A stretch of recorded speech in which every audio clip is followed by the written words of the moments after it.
going deep on a story that has been getting a lot of attention, both in the sports media world, in cable news, and definitely online.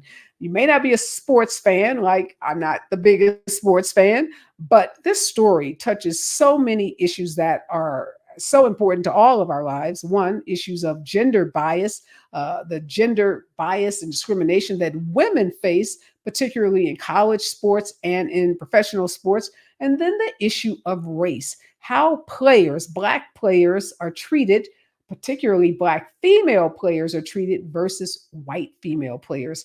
I'm going to jump right to my superstar panel. Sharon Reed has stayed with us. She is our resident female Black voice for this panel. Ray Richardson, who is a sports expert and host right here at KBLA, is with us. And David Eichard, our resident Black history professor and expert. He's joining us as well. So this is a superstar panel. And I'm going to let you start, Ray. Break down for us what this debate is all about, who it involves, and how it all jumped off.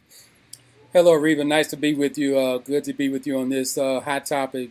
Tell you what, in 28 years of the WNBA, they have never, ever had this much publicity. This is a monumental occasion for the league, and it's really for the wrong reasons.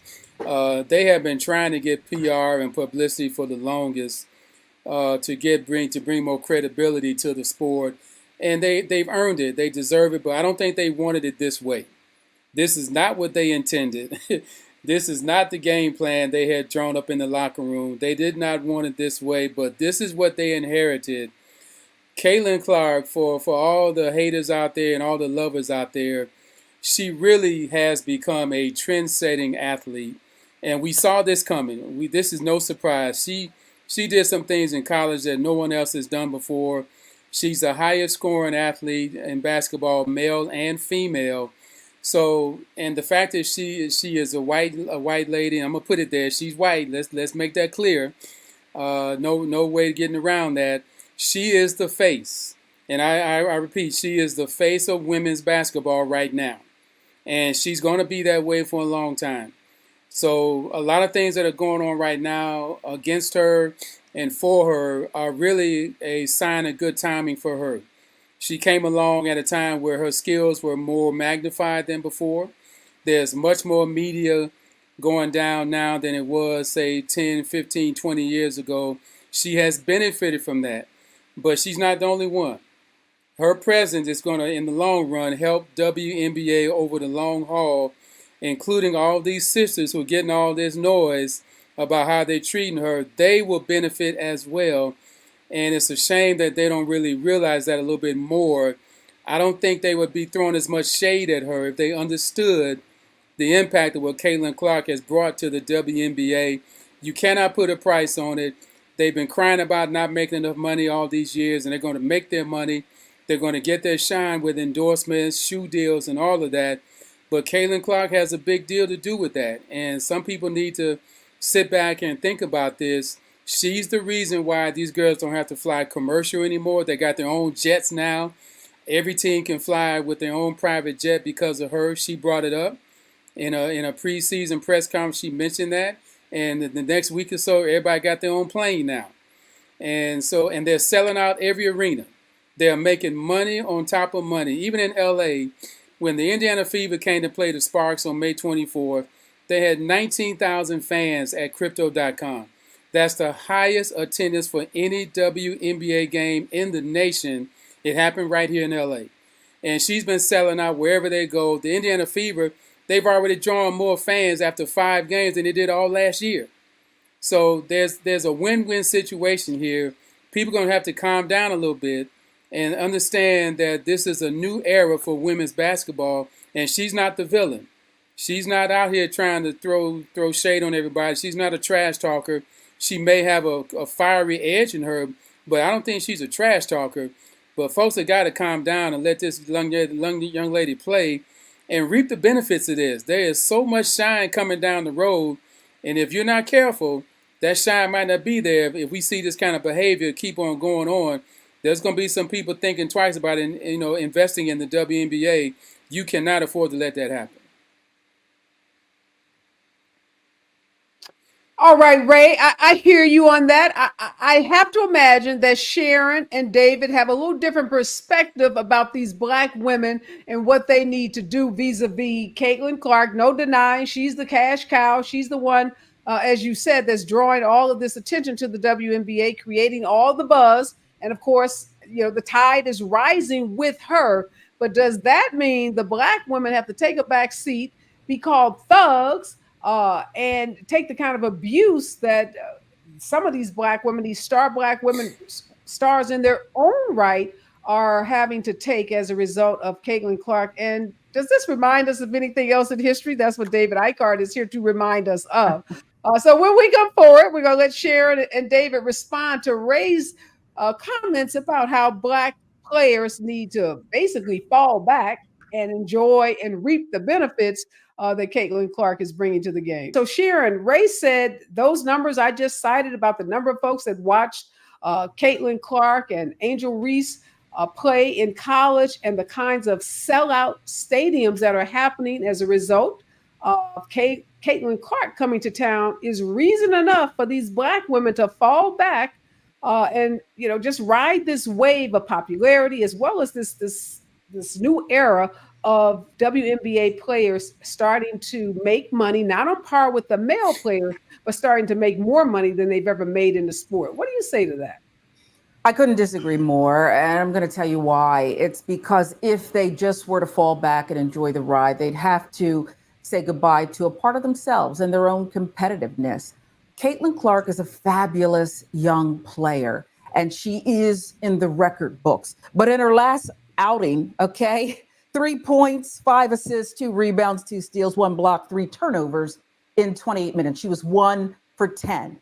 1 for 10 from three-point line. Look, she's off to a great start as a rookie, but she's not God.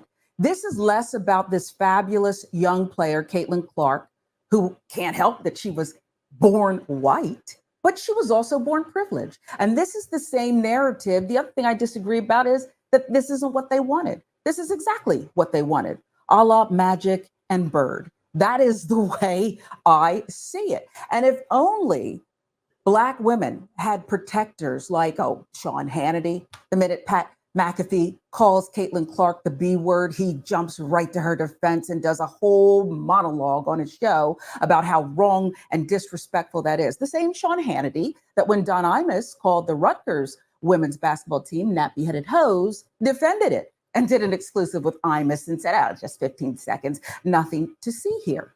Mm-hmm. Angel Reese was fouled and grabbed by her neck, a real flagrant foul, against the Connecticut Sun. And Alyssa Thomas kicked out of the game. Nobody's talking about that. Bob Costas says it's because that was Black on Black crime. There's a whole narrative here that is rooted in American history. And I love sports and was a sideline reporter for the NBA and NFL. And more than the X's and the O's, I love the stories and the way sports mirrors life. And in this regard, I think it does as well. All right. Well, tell us what you think, Sharon Reed, sports reporter. Couldn't help it. I know I asked Robert to have you stay for a reason. I did not know. I didn't read your resume carefully. I didn't know you were a former sports reporter. So thank you, because as you can see, I'm fumbling through these sports stats. So I'm glad I have my sister here to help me. You're doing fine. David, jump in here. Tell us, so of course, I'm agreeing with Sharon, and I'm more appalled by the way these Black women are being framed as brutes, as nappy-headed hoes. We might as well use that term, as ghetto, as thugs, calling that foul against Kennedy Carter an assault like you would see, in the streets of the baddest, toughest neighborhood in Chicago. What is going on with the way mostly men are reporting about these really elite Black women athletes? Well, I want to remind people, because Ray said earlier that Karen Clark is not a trash talk. In fact, one of the hallmarks of her rise was the fact that she was making these kind of gestures, taking them from like professional wrestling or boxing, right, And whenever she'd score a point, she'd make these gestures. I forget what the particular gesture was. And everybody was elevating her. Oh, she's good. She's got swagger, and she's a junk talker, and she's a badass, right? Like, that was her hallmark. So when Angel Reese and they upset them in the final, LSU upset them, and she made that same type of gesture, somehow Angel became villain, and Caitlin Clark became this damsel in distress. So much so, right, that Jill Biden, right, the president's, first lady, literally said, well, when instead of just inviting the winner to the White House, we should invite, right, the runner-up too, which has never happened. So when white woman is throwing up all these signs, like you can't guard me and whatever, she's badass. Black woman does the same exact thing. She's a poor sport. She's on the white girl. Even though they lose, they should get, right, they should get the same type of invitation to the White House. This is privilege on steroids, right? This is white privilege on steroids. So, Ray, you say, well, it might be white privilege, but these women now are getting recognition. They're getting big contracts. We know Caitlin Clark had a big contract. I've seen Angel Reese in all kinds of commercials. And we know historically these women have been woefully underpaid and undervalued. Do you have any concerns, though, at what cost this, this monetary, success that they're having at this moment may have, and the kind of racism that's being directed towards them, and the vitriol and the disrespect that these Black women are experiencing? Well, nobody wants to see Black athletes get disrespected, and I'm all in favor of that. I've been covering sports for 44 years, and I've actually covered women's hoops a lot on the college and the pro level. I've seen these ladies come up from nothing and then aspire to get someplace and don't get there because they don't get a chance to play in the WNBA. And keep in mind, you can go back 30, 35 years ago when there was no pro league for them to go to in the United States. So they had to go overseas to try to make that money and make a career for themselves. Now we're seeing a development where the resources are so much better, or at least they're coming, where ladies don't have to go overseas and try to make that big money. And unfortunately, the Brittany Griner situation really was a wake-up call for a lot of female basketball players who used to go to Europe to play in the off-season to make the real money. You're not going to see that anymore. I got a feeling you're going to see that train cut off in a big way, because now with the WNBA being able to pay more salaries, higher salaries, more endorsements, more and more revenue sharing because of the gates are getting better, the gate receipts are getting better, you're going to see young ladies staying home for the fall and the winter. They're not going to want to go over there anymore. And I always thought that was unfair for women, in particular, Black and white, to have to go overseas and risk their safety just to try to make a better paycheck. And so now we're seeing a really positive sign and a positive development. And this is not all tied to Caitlin Clark. Some of this stuff was in action before her, but she just kind of brought it to the forefront. But I would like to see, some of our young sisters get a little more respect, and they have earned it. And some of this categorization is unfair. And I want to say that this is not indicative of how the WNBA plays all the time. And I've seen some ladies talk really specifically about, this is not who we are. This is not who I am. We don't do this every game. This is just somewhat of a heat of the moment situation. But I will say this: Kennedy Carter's foul was unjust. That was not a basketball play. It should never happen. Whatever happened between her and Caitlin Clark on the other end of the floor should have been resolved before that.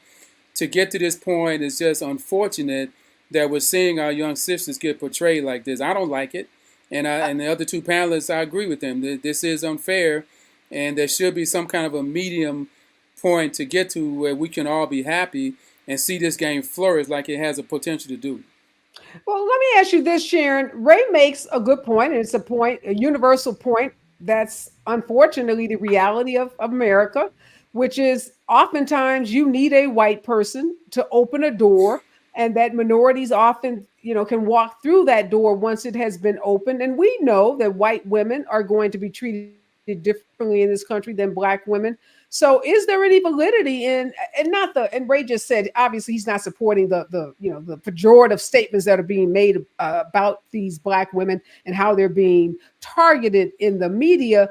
But is there something here in terms of his argument that this white superstar, who legitimately is a great player, can elevate the game? Now, I don't know if I agree with him about the gate money translating into equity pay for women, because that's a whole nother issue about gender bias that we got to talk about. We'll talk about on the other side. But is there something to this? Don't let Caitlin make you a doormat, but enjoy what she's doing in terms of elevating the game and then leverage and take advantage of it. I say hell no. And I'm going to tell you why I say that, Areva. Which came first, the chicken or the egg? America doesn't need a white woman to open the door. That's just the indoctrination that we've been fed. Caitlin Clark is a great player. Diana Taurasi, great player before her. This is about a media narrative. I never heard of Caitlin Clark until all the hype surrounding the story. Like I said, the Magic versus Bird, the Fab Five with their baggy shirts, all black, freshmen and their dark shoes, and Duke and Christian Laettner, Rocky Balboa and Apollo Creed. It's on and on. It's over and over again. This isn't about Caitlin Clark. The league is behind this. The media is behind this. And they're saying, we got an opportunity here. Let's ride this. And Caitlin Clark, wouldn't it be great if women in sports had enough parity where Kennedy could foul her hard? I don't want anybody to get hurt, but this is how women play, just like their male counterparts. Sometimes they play like Rodman, and sometimes they play like Steph Curry. They're athletes. Men would say just like us, something Kobe knew, but we're not quite there yet. And all of this other noise to me is exactly that, noise. And it is unfair to the skill set. And I think what Angel Reese and other great Black players are saying is, give me a break.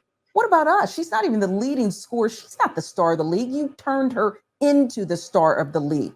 Records stand. Yes, she's the most prolific scorer, but at the end of the day, she is a basketball player who doesn't have a complete game. Okay. The guys who have covered sports have admitted that. She doesn't have a complete game. She has a great game. And there just needs to be more perspective here. Well, great white American hope. We've heard that term used a lot, Professor Eichard. When we come forward, you break down, we're going to ask you to break that down for us. What does that mean in the context of sports? And why are we always looking for a white savior? Whether it's politics, the law, medicine, business, doesn't matter. Americans love a great white savior. And some folks say that white savior in the context of the WNBA is Caitlin Clark. We were talking about the great white hope. Americans, all of us, I guess, are always looking for some white savior to come along and, save the day for us. And we've seen that happen all too often in lots of genres, lots of areas, and sports is not to be excluded. So talk to us about why it is that has happened and who some of the examples are that we can look to that bear that out.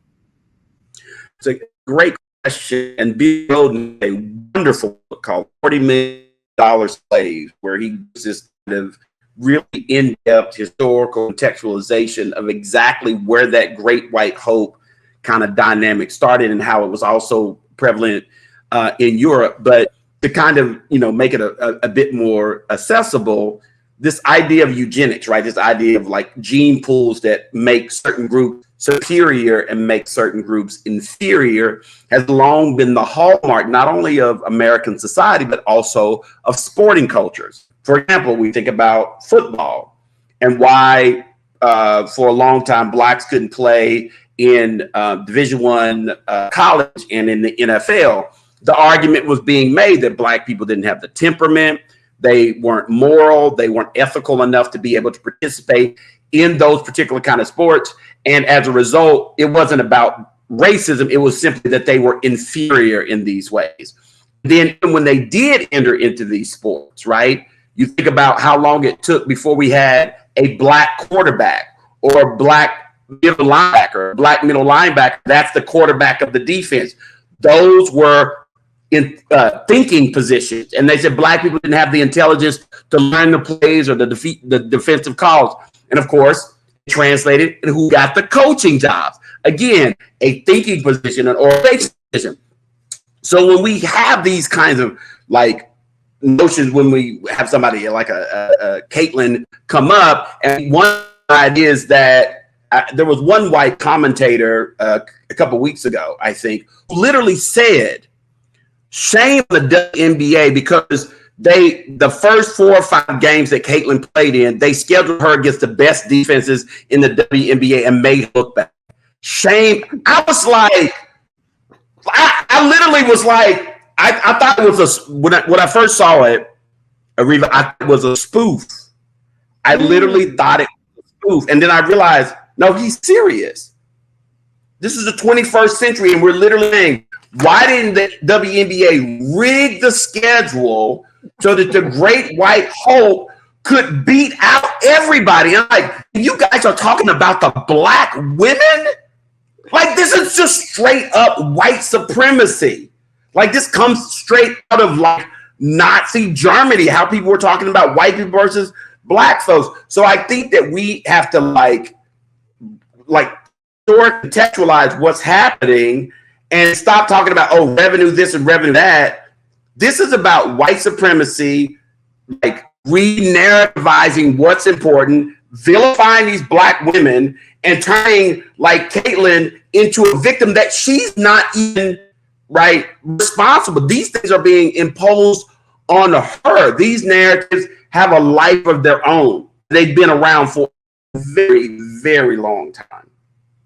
And that's a great point, David. Sharon, in some ways, Caitlin Clark is a pawn.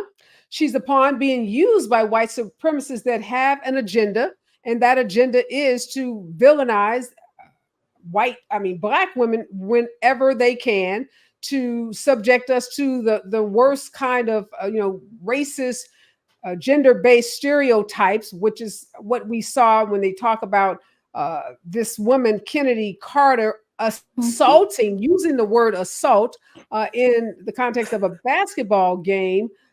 But tell me, now that we know your history, your rich and deep sports history, have you ever seen a situation like this where the player themselves would come out and say, cut it out, guys?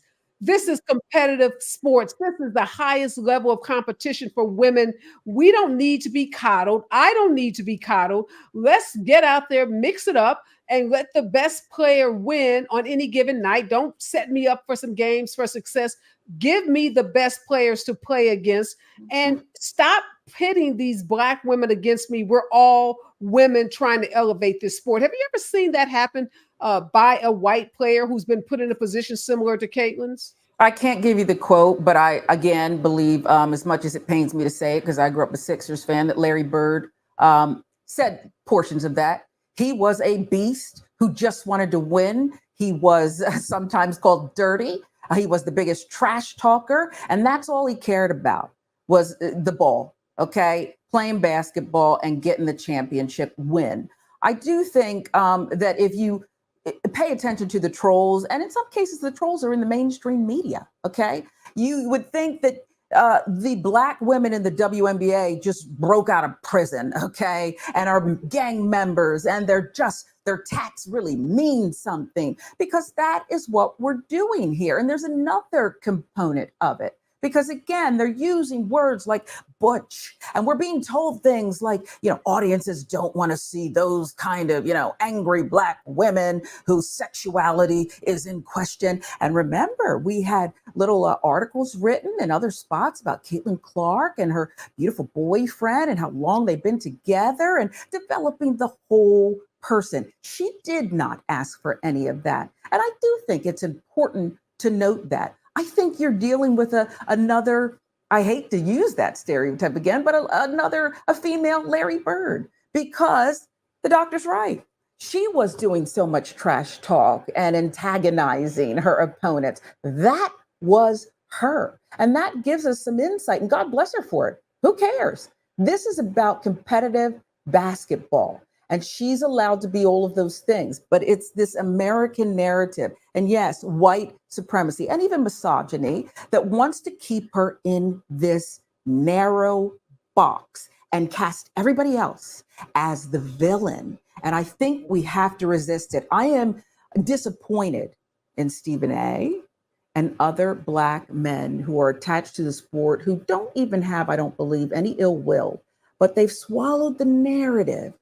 These female basketball, these women, Black women who built this league have done nothing wrong. And that includes what was upgraded after the fact, 24 hours later, a flagrant foul. That's what it's there for. It's basketball. And sometimes you're going to be on the losing end of that. Yeah, and Stephen A., we played a clip yesterday where he was called out by a Black woman on his show for not covering Black women or women in general in the WNBA, and now jumping on this bandwagon. What do you say, Ray, about that? There have been other phenomenal Black basketball players in the WNBA. And what I can remember reading stories about them always being attacked for their looks, as Sharon just said, looking too masculine, being attacked for being lesbians to the extent that they were. And this whole narrative around where nobody wants to come to the games to see these, butch looking, dyke looking Black women. And now all of a sudden, even the Black sportscasters that have big platforms like Stephen A. are, eating up the Caitlin Clark. Do you think that we should be calling out some of these guys saying, wait a minute, what about the Candace Parkers of the world, the Lisa Leslie's of the world? Okay, Sharon, I know a couple of names. There it is. Yes. What about these Black women? Why weren't they given more attention on Black platforms, at least, even if mainstream sports outlets wouldn't give them attention? Well, one of the problems is that this is so new to everybody. Even some of the more veteran journalists like myself, I've been around women's basketball for a long time, but I never have been around it on this level of getting this much attention. And so this is different for a lot of journalists to try to adjust to this. And, some things may come out that you may wish you could redo and do a retake on it. But I think there's no ill will on Stephen A.'s part. Yeah. I think the thing with him and Monica that got a little heated was Monica, and I watched the segment, Monica had said she thought, she used the word probably. Maybe there's probably some jealousy from the other players toward Caitlin Clark. But we know that it's way beyond that. There is a fire in a lot of these ladies' hearts to try to upstage her as best they can because they are jealous of her attention, and that's a human nature thing. Wait a minute, Ray. Are they jealous or they're competitors? There's both. It's both. Because even before she played her first game, there were a lot of players already chirping about, well, why is she getting all this attention? And she didn't even play her first WNBA game yet. This was going on between her last game at Iowa and the day she got drafted in the WNBA. But does that happen in the sport whenever you have some hotshot rookie that comes on the scene? It happens a lot. We talk about men being jealous of men. It happens a lot. No, it does. It happens a lot. I mean, Michael Jordan went through it. In Michael Jordan's rookie year, they froze him out of the All-Star game because they thought he showed them up during the dunk contest, and there were some rumors going around that nobody wanted to pass to him in the All-Star game. Can you imagine that? Michael Jordan could not get his hands on the ball in an All-Star game. And there's some validity to that. Caitlin Clark probably did not imagine the level of scrutiny that she was going to face. This is a serious upgrade from college for her. She's seeing 8 or 9 players on every team that were All-Americans in college somewhere. So she stepped up big time in competition. So the people who thought she was going to just ease into the WNBA and keep firing these jumpers from the logo and hitting three-pointers everywhere, those days are over. She's going to have to kind of adjust her game a lot more now to get herself free for shots. She's got to work much harder than she did at Iowa, and I think that was not really known when she first came into the league. People should have got her ready for that more than what they did. Well, When welcome we to the come forward, I want pros. to talk about, hold that thought, Sharon. When we come forward, I want to talk about this notion of how this concept of jealousy and all these women that you say are jealous of her. Is that same standard applied to men with other superstar male players? And then I want to talk about this notion that somehow this level of excitement and interest in the sport is going to translate into women getting bigger contracts so they don't have to go, as you said, overseas, because I have my doubts about that, being a civil rights lawyer and not having seen women reach parity pretty much in any profession in this country. So when we come forward, we'll continue this very interesting and heated conversation about what's happening in the WNBA, particularly around Black and white elite athletes. And we are going to run out of time because there is so much to talk about on this subject of Black women, white women, and the world of professional sports, but we're going to just go at it as long as we can. Sharon, Ray used the term jealousy, and I don't know, kind of triggering for me because I don't know if we hear that term associated with men.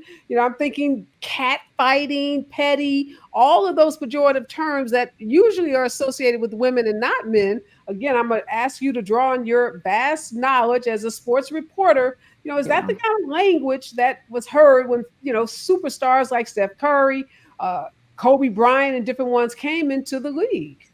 Well, it may have been, but not routinely. Okay, women had this narrative where we're catty, jealousy is pervasive, and we just can't seem to support one another. The WNBA exists in its current form today because these women support each other. They even ousted, remember, their own team owner in Atlanta because they didn't agree with her statements, her politics, and racial undertones. That is what the WNBA is all about. But when you have someone like Caitlin Clark, who gets a $28 million, God bless her, contract from Nike, no one begrudges her that. These women aren't jealous of that, but it does defy logic. When you look at the top 10 athletes of all time for Nike, 7 out of 10 are Black. They're the most famous, gifted athletes in the world. They built this company. Phil Knight was a failed athlete who had the wherewithal to say, you know what? And sure, Michael Jordan was the first who he said, we'll give the whole marketing budget like the movie showed us, and we'll get him going. And they had lightning in a bottle. But if I were those athletes today, I would go to Nike and say, why can't Angel Reese command something like this? Why can't, you know, another athlete? Why does Brittany Griner have that contract? Does she? I don't know. She has a book deal. But did Nike give her that kind of contract? And I don't even know what shoe company she's with. But these are the things that frustrate these world-class athletes. And they have a right to be frustrated. The physicality, too, is something that I just don't understand. What is so hard to get about this? It's a physical game. They're playing their hearts out. They're using skills. Their bodies are defined and built summer after summer. They're battling each other. And sometimes it gets really physical and someone's nose bleeds and people get hurt. And suddenly that means, oh, they're dirty. They're not feminine enough. It just defies logic.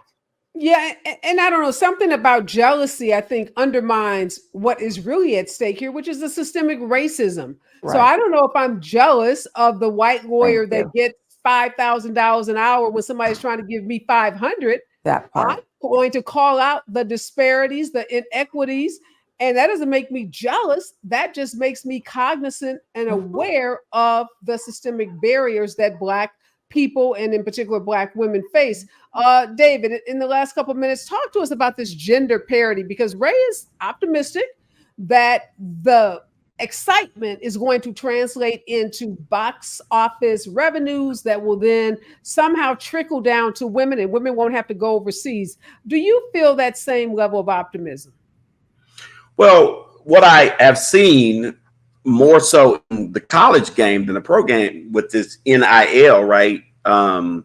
Passage of this legislation is that, and especially with the social media, is that a lot of these players are able to create their own narratives and create their own marketing tools and become millionaires when they're in college. And I think it's that combination that helped to elevate that. And of course, excellent play because if you watch a women's basketball game and you watch a men's basketball game, the skill level for the women is superior, and it's a more competitive and beautiful game to watch. But I think at the end of the day, we are a long way from parity, because there's still this kind of notion that somehow the men are the real athletes and the women are just kind of the sideshow. When we start catching up with the actual stats, where like the last 2 women's finals have actually had a larger viewership than men, then I think we can begin to have that conversation. But the women themselves are going to have to push back. It's just not going to be something where someone's going to wake up and say, oh, you know what? Let's be free. Let's be equal. Let's have parity. That ain't going to happen without agitation. Like, history is clear about that. The women are going to have to stand up and say, like the women's soccer team. The women's soccer team is the Olympic soccer team is a great example of what needs to happen for the women's game in basketball to come to that level. And they were obviously successful. I think they should be a model for what that looks like for them. Yeah, and we should not forget that just in March of 2022, women college basketball players were posting photos and videos of how they got less food, less accurate COVID-19 testing, less exercise equipment. They were showing us the insides of their locker rooms, and it was deplorable compared to these, very elaborate locker rooms of men. So we are, I believe, a long way away from parity, and these women being, at the height of this momentum is great. Robert is reminding us, Sharon, that Angel Reese got $2 million from Reebok. She did not get $28 million. So again, to my point about jealousy, it's not jealousy. It's just reality that if you are Black in this country, let's throw Michael Jordan and some of these other superstars out for a minute. But the reality is most of us are never going to get parity with our white counterparts, even when we are as good as they are, if not better. That's right. So sports got a long way to go in terms of adjusting and addressing, I should say, racism as well as sexism, which still are very, very pervasive, not only in women's sports, but I would venture to say some Black men would tell you that they're out there working hard and not getting parity as well compared to their white players. Ray, any final thoughts on this? Give us some predictions. What's going to happen this season? Is Caitlin Clark going to win it all? Is she going to, be the great white hope that everyone thinks she is? Well, we've seen right now that it's not going to happen right away for her. I don't even think she's going to win Rookie of the Year. I have a feeling that it's going to be a year-long struggle for her, because now there's so much focus on her now. The pressure on her to just even walk into the building is already on her shoulders. And to be defensive of her a little bit, I just think that's maybe too much for her to bear as a first-time WNBA player. She's going to have to just spend maybe this season just trying to adjust to the pro game. She had it very easy in college. She didn't see the kind of defense that she's seeing now. She didn't see the kind of dog in some ladies that she's seeing now that want to stop her and shut her down in the open floor. So she's going to have to really spend some time to really just adjust her game and get used to being more physical than she ever had before. She'll be okay, but I'm not ready to crown her as Rookie of the Year or MVP right now. She is a long way from that. But I will say this: the game is in good hands. Great. There's a lot more women's awareness right now than ever before. And that's the trade-off. That has to be the trade-off. I'm looking at this clock, Ray, and you know what I got to do. I got to wrap everyone. This has been a phenomenal conversation. Thank you all so much for your contributions. This is to be continued.